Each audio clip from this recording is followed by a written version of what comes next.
Carlos, welcome. Gil, thanks so much for having me. Pleasure to be with you. Awesome. Well, I know this is a super busy time of year for you, so I appreciate you taking the time to hop on.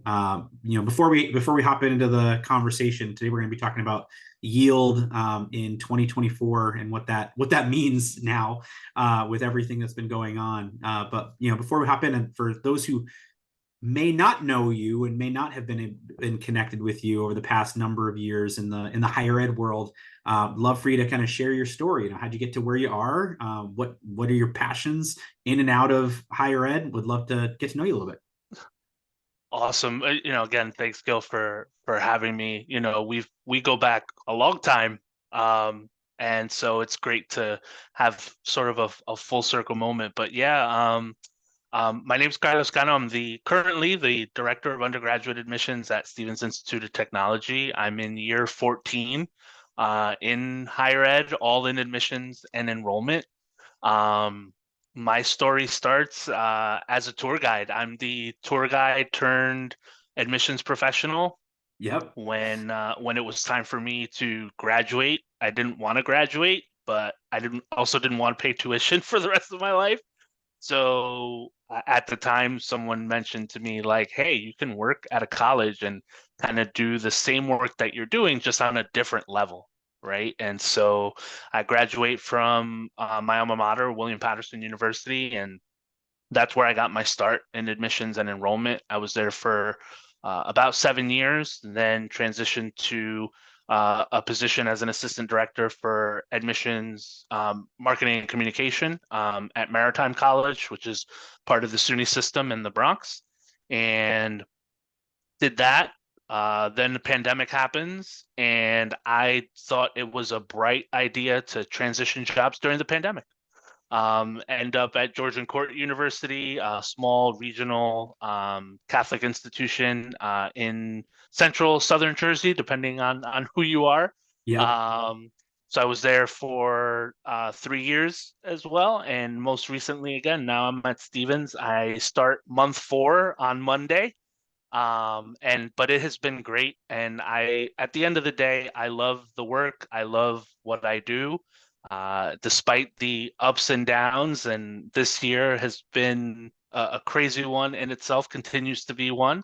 But it's part of the reason why I love the work. I love being able to see these challenges, work with great people to help our students and families navigate this all evolving process. Yeah. So let's talk about Georgian Court for a second. It's central southern New Jersey. You're using geographical terms. You're supposed to say which exit, right? That's what you talk about. Somebody from New Jersey. That is a great point. Yeah. So Georgian Court was 98 on the Parkway. There we go. So for those who know, one of my favorite T-shirts that I have had for a very long time. This is when I was traveling New Jersey for University of New Haven, I think, and it was my last exit from New Jersey one travel season. I got off at the Vince Lombardi Travel Plaza, as I usually do, and I got my New Jersey Turnpike T-shirt because that's what I needed to get, and I had that for the longest time. So lots of good memories from traveling New Jersey. And for admissions counselors out there that have run the road and have done New Jersey as a travel territory, there's 65 college fairs every single night. And if you miss one stop on the Red Bank Regional Consortium, you're now booted out forever, right? And so the pressures of the Roadrunners, right? So it is. We're making it better, though. We're making it better. One of the things, I'm involved with New Jersey ACAC, and I'm actually chair of our college fairs and our college fair registry, and so we're making a dent. So we're not at 65 college fairs. We're more at like 62. 60. But we're working on it. We're working on marginal impact, right? You know what? That is part of the charm, though, right? And I think back to my time as an admissions counselor, and I had New Jersey in my territory at 2 different schools, right? And there's a certain rite of passage to recruiting in New Jersey with the spacing of the schools and the volume of opportunity. There are so many students in such a small geographic area, relatively speaking, like, states like New Jersey and Alaska, and big giant, places. And so it's a lot of, particularly for the, southern New England area schools, New York Metro, Mid Atlantic, so and this isn't the topic of the conversation, but just thinking about it, like recruiting students in that area, how does that, we talked about what got you into the role and what keeps you here. How do you compete in a market like that, where they can stay in state, but the ones, many that do, go to a large public school, or a couple of smaller private schools, or they can go out of state to all these other places that are sending hundreds of admissions counselors to come and see them on a day-to-day basis. What keeps a student in New Jersey? What I found is, I think that especially since the pandemic, there is more of a sway for students to actually stay at home, or stay closer to home anyway. I think there's students that still inevitably are going to want to leave, but I think that the pandemic had has done something for a student who may have thought they wanted to go away, but maybe for one reason or another now doesn't want to. But I think ultimately what I'm seeing, at least from the conversations that I have with prospective students, is that they're more aware of what their options are. They know that they have options right at their fingertips, right at their doorstep, so to speak, if they're in New Jersey and they know they can go to any one of the institutions that are in state, but also knowing that they do have opportunities out of the state as well, whether it's a little further away, whether it's across the river in either direction, going to Pennsylvania, going to New York. But they have options, and I think they're more mindful of the options that they have. So it does make it a lot more competitive. But again, I just think, anecdotally speaking, from the conversations that I have, students are more willing and more likely to consider just staying, Yeah, within yeah. reach of home. And I think that's a reflection of, quote unquote, post pandemic world, right? Where when people are familiar with and have been much tighter to their home unit than they might have been in the past, right? There's that, I don't want to say fear of going away, but it's Yeah, all the more comfort with being closer to home, which has its benefits of a family unit being close by for support and those sorts of of things. So course. so there's for sure impact there. You mentioned that you didn't want to get a real job when you graduated, right? And that's, I feel like, how a lot of people. I'm the same, right? When I graduated from the University of Hartford, I didn't want to get a real job. I wanted to work at a Boy Scout camp in Minnesota for the summer, and so the only job I could take was an admissions counselor position at a college, because that started in August, is when I started having to make my travel plans and whatnot. What keeps you in higher ed and keeps you particularly in enrollment management and admissions? It's the people. I know that sounds, at the risk of sounding super hokey, right? And corny, but it really is. It's the people. And I think for me, I've never been someone who wants the routine on a daily basis in terms of the job, right? So I don't want each and every single day to look the same. Each of my days here at work looks different. I'm recruiting because I still love to recruit. At my core, I'm a road warrior. Granted, I don't recruit anywhere near as much as I did when I first started, nor do I want to. But I still love to get out there. And so for me, the people, it's the different groups of people that I get to interact with. So students and their families, but then also on a professional level. So my immediate team, colleagues at other institutions, colleagues like you, Gil, that I've had the opportunity to meet at conferences and at different events over the course of time. And just getting all the different perspectives, all the different stories and information in order to be able to craft, in addition to what I have going on in my head in terms of what I'm seeing, being able to have then my own perspective and my own, um, the things that I want to see carried out by our team and in whatever's going on at the time. And so for me, yeah, it's the people, all the different kinds of people that I get to interact with on a regular basis. Well, I also love what you mentioned there about how no day is the same and no year is the same, no cycle is the same. And I think Right. for a lot of people, this admission cycle was supposed to be the quote unquote return back to a normal benchmarking type of a year, right? And we have, you know, I feel like that's never ever been the case. There's always some sort of outlier or thing that has impacted the being able to measure things year over year or 2 years or 3 year trailing or whatever. And so obviously this cycle we have the somewhat of a double whammy where we have the families who were entering high school when COVID hit, right? And dealing with what is for sure families that are having challenges with, anxiety and challenges with the stress and just, separation and just understanding the processes. It's a different group to deal with than we've ever had before. Take Gen Alpha, Gen Z, Millennial, whatever out of it. Like this is just Yeah. the deck that's been dealt with this class and supporting Right. them through this process. And then on top of that, this group that's dealing with the stresses for the first time is now dealing with a FAFSA rollout that has been marred by delays and tech glitches and further delays. And now I'm seeing institutions who are dealing with potentially not only pushing back their deposit deadline to May 15th, but maybe even June 1st. Discover future applicants, delight enrolled students, and amplify fundraising performance with our Cadence engagement platform's live chat and chatbot solutions. Designed exclusively for higher ed by higher ed professionals, Cadence helps you engage your audiences with the perfect balance of AI and personal connection. We leverage proactive outreach and anticipate common roadblocks, knowing the most significant decisions often start with the smallest conversations. Our powerful AI ensures instant support and is smart enough to know exactly when to hand off to a staff member. And if nobody is available, it allows for easy follow-up. Effortlessly integrated with your website, we proudly feature an industry-leading 85% self-service rate. It's never been easier to make every message count.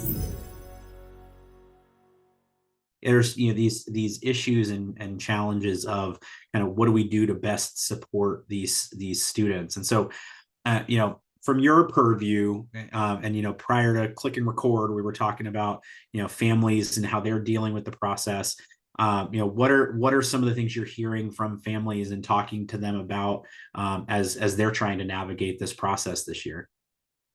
Yeah, it's the uncertainty, right? It's going through a process that was put out there as being easier now, which from the feedback that I've gotten from students and families, it has been an easy process for them to complete the FAFSA, but then just the uncertainty of clicking submit and then your information is out in the ether and it's not getting to the institutions, and students getting feedback that they need to go back in and complete information, but they can't quite do that yet because the Department of Education hasn't allowed them to go back in to make certain edits or changes or whatever the case may be. And so it's that cloud of uncertainty, and being that we're dealing it's not us, it's not them. Basically Right. this Right. middleman, this middle person, that's the FAFSA, the Department of Education, or whatever you want to call it. Kind of, again, everything's sort of in their hands, and while they have made moves and are doing things to sort of expedite this process, it has delayed the timeline that we're most used to, right? And again, I don't know that anyone, oh, well, I take that back because I think everyone sort of anticipated it, right? Because even from jump with, okay, the FAFSA is going to be available in December, but again, that could have meant December 1st or December 31st, and then that was in itself a thing. And so I think from that, we already got off to the bad foot, wrong start, again, however you want to describe it.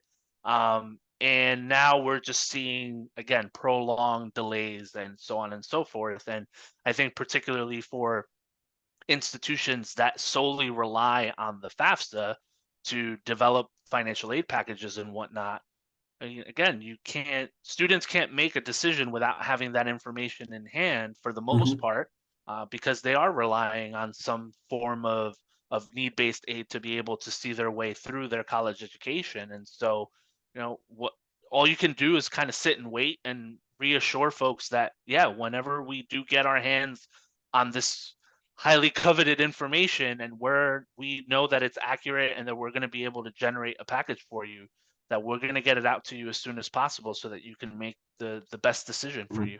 Yeah, and I think the the one thing we can all agree on is we can all throw our hands up in the air and blame the government, right? Is so that's in an election year and everything else. So that there's a whole like things we can go down. We're not going to on the podcast, but we could. And so I think, and one of the things that we were talking about earlier this afternoon was the level of grace that everyone is giving each other in this process.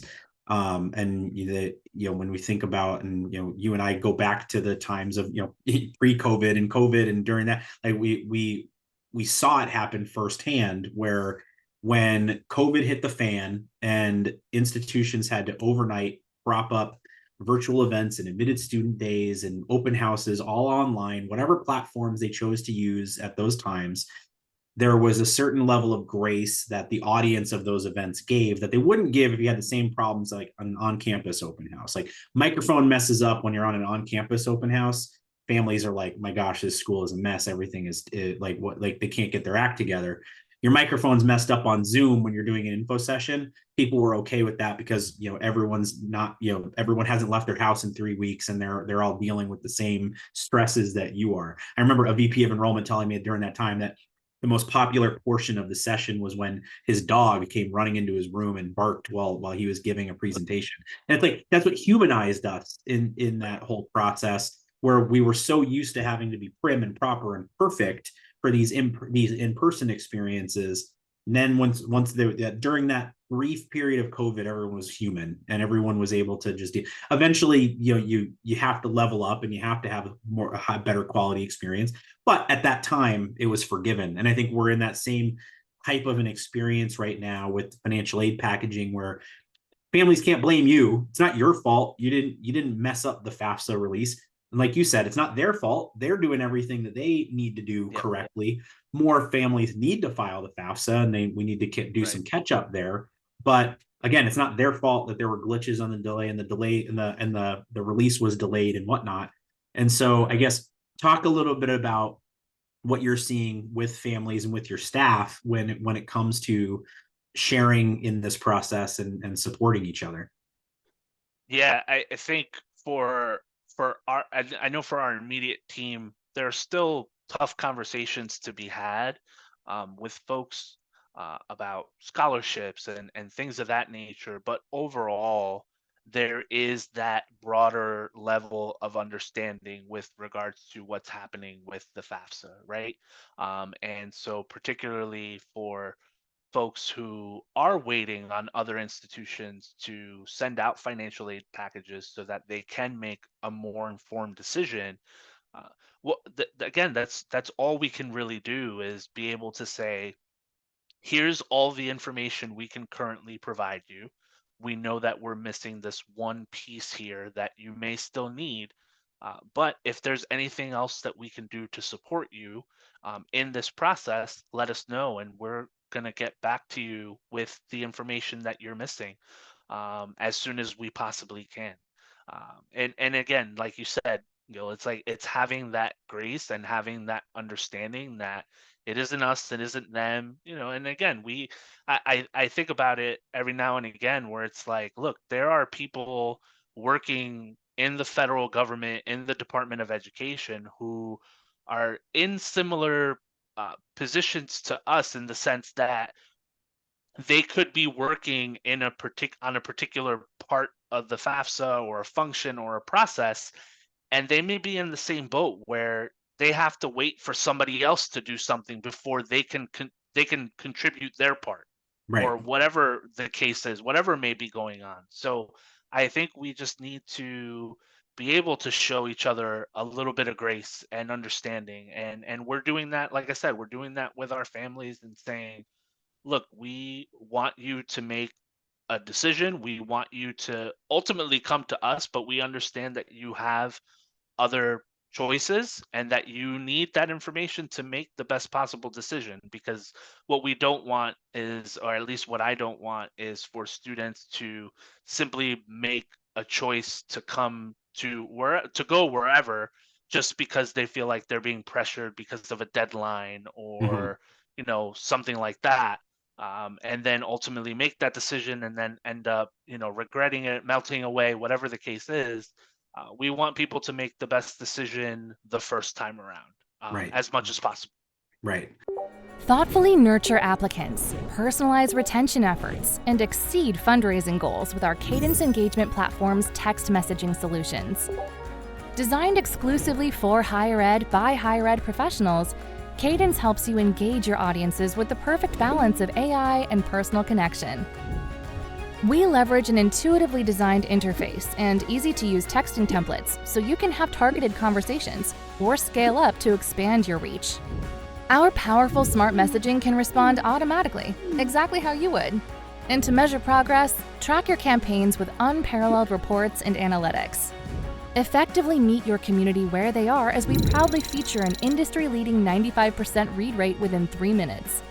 It's never been easier to make every message count.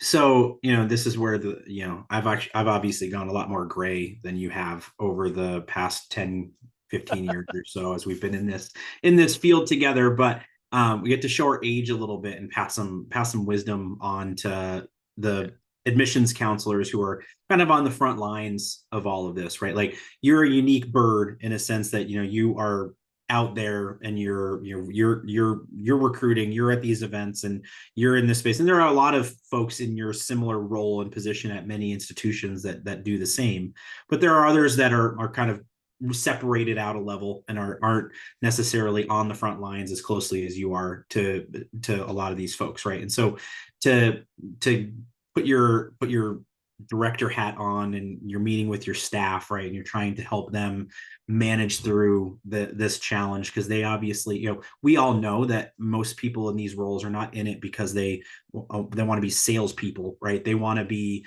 they want to help, they truly want to help and support Right. students through this Yep. process.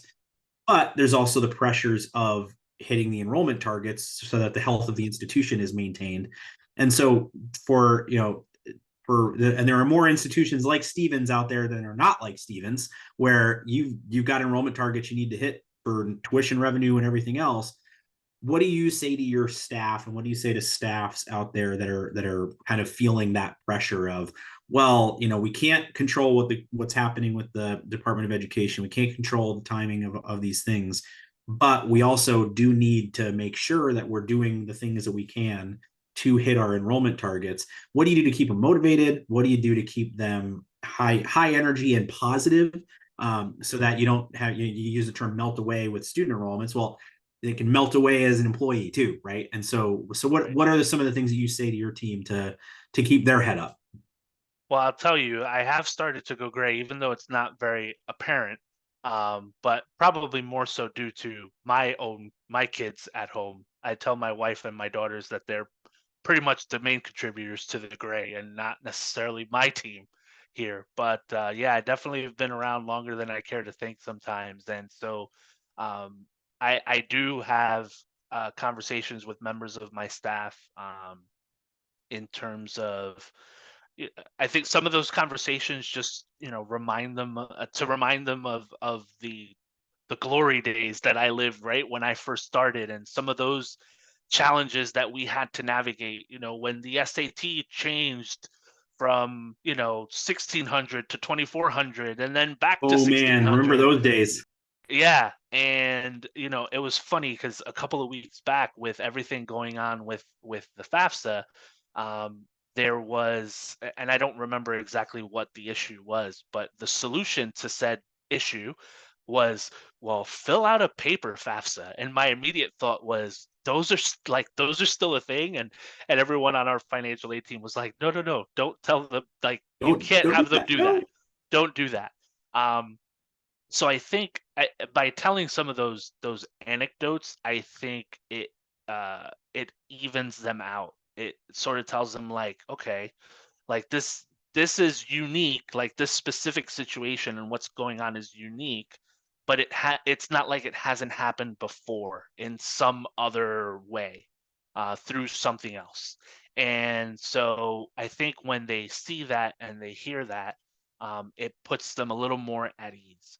And I think for me as a director, as a newer director too, um, I try to put myself on even footing with them. I don't ask people to do something that I wouldn't do myself. And so that's why I intentionally still do recruit. Again, not only because I like it, but because I want to be on that same level with them in some way, shape, or form. So again, I don't ask them to do anything that I wouldn't do myself. So I still recruit. I still call students. I still, email students. I still go through the same things that I did when I first started. Again, granted, not at the same level because of so many other responsibilities that I have now as a director, but I still need to be able to live in their shoes, even if just for a little bit, so that when I have those conversations with them about, how do I have a tough conversation with a student, or how do I tell a student that they can't get more scholarship money, or whatever that tough conversation is, that I'm able to relate it to a conversation that I may have had a day ago or a week ago, as opposed to the conversation that maybe I haven't had in years because I'm not recruiting and I'm not actively assisting with yield. And I think the staff, I'd like to think anyway that that my staff appreciates that, um, that I'm not a director or a leader that just, hides out in his office and is doing, other things. I am doing those other things too, but I'm also, again, boots on the ground with them and ready, willing, and able to have those conversations, with them about the same challenges that they're dealing with. The challenges that they're dealing with are the challenges that I'm dealing with too. Right. Right. Yeah, and I think there's a certain level of, I used to be super involved in the Boy Scouts, right? And the term is servant leadership, right? It's, Right. being a part, putting yourself actually below the people below you and doing and helping to elevate them up through your actions. And I think that Yeah. it's a lot easier to work for a boss who is going to be in the trenches with you when Right. crap hits the fan, whether it's FAFSA or COVID or new Exactly. standardized test scores, or the CRM accidentally sends an email saying everybody's admitted, right? Like there's Right. always there, knock on wood, that's not going to happen to you all this year. But, but to that point, I think one of the things that is interesting. I remember having lunch with a VP of enrollment a couple of years ago, and he was one of those schools. He was at one of those schools where that it happens every year, unfortunately, where the mail house accidentally sent the admit letter to all the incomplete applicants, right? And that happens. It shouldn't happen, especially with CRMs and Slate being so perfect and everything else, but it happens. And so what he outlined was that that single event caused the admissions officers to stop being application processors and start being recruiters again, right? Because they had to call every single one of those students that was impacted and had to walk them through what was still needed for their application and support them.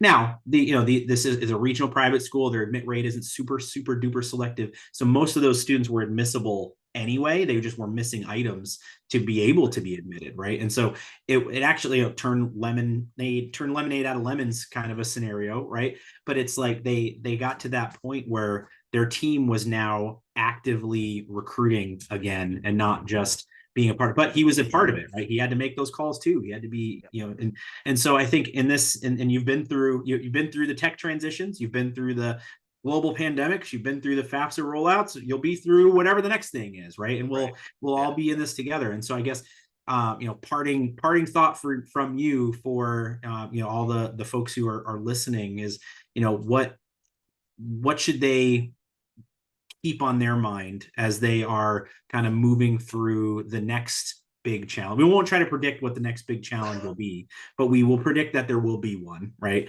And Right. so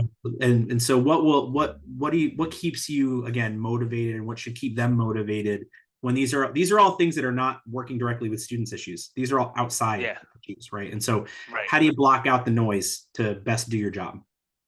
Right. I think for me, it's two things. Number one, knowing that at the end of the day, regardless of whatever is going on, that it does impact the end student, right? And so getting through whatever the challenge is in a given year, or challenges in a given year, whether they're internal, they're external, at the end of the day is going to influence the group of students that you bring into your institution that are ultimately going to graduate someday and go on and do really great things, right?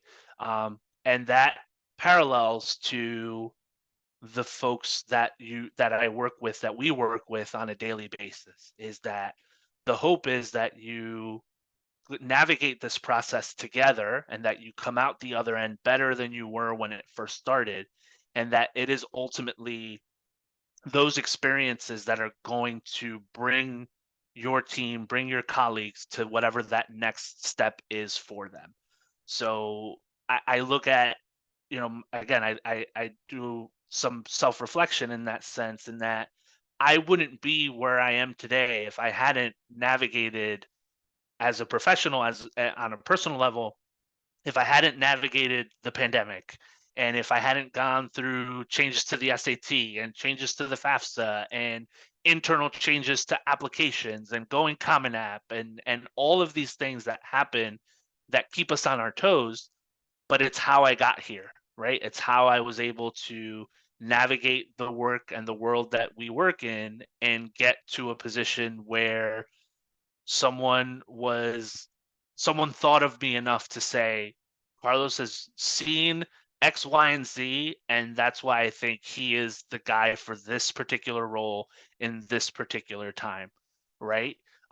So that, like you said, Gil, it's always going to be something. Yeah. I think if we ever have a year where we're not talking about what that something is, then I think that in itself is something, right? Like, whoa, like Right. there is no, like, okay, so then that's it. Like there's no FAFSA or this, that, or the other thing. So yeah, so I think knowing that every year is going to have a challenge, every year is going to be different. And for me, that's what keeps me coming back. That I know that this year will shape out how it needs to shape out. At the end of the day, FAFSAs will get out. Like, we will get FAFSAs, we will package students for aid, and we will get that rolling. Everyone will. And then it'll be on to the next, and the next challenge will be something else, and it'll be something different, but we will all be better for it at the end of the day. And not just myself, but again, I think about my collective team right now and coming out the other side and being able to celebrate, making another class, bringing in another great batch of students, and then moving on to, the next one. Dare I say fall of 25, or is it too Yeesh. soon? I don't know. Yeesh.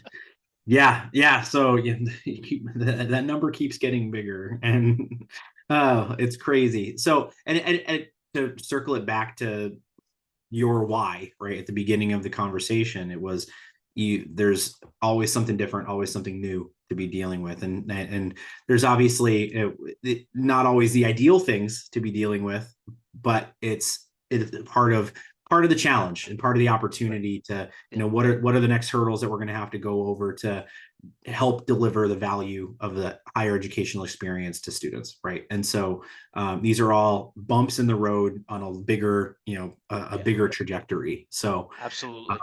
So Carlos, I appreciate you again taking the time to be a part of this conversation and being on the podcast.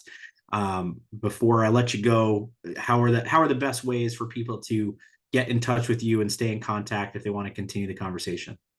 Yeah, Gil, thanks again for the opportunity. For me, the easiest way, especially professional, even personal too, on LinkedIn. I'm on LinkedIn. You can find me by my name, Carlos Cano. probably I don't know of too many other Carlos Canos in our field, especially. So I should be pretty easy to find, and I have a lovely headshot that you should be able to see of me when you search me on LinkedIn. So yeah, that's definitely the best and easiest way to get a hold of me.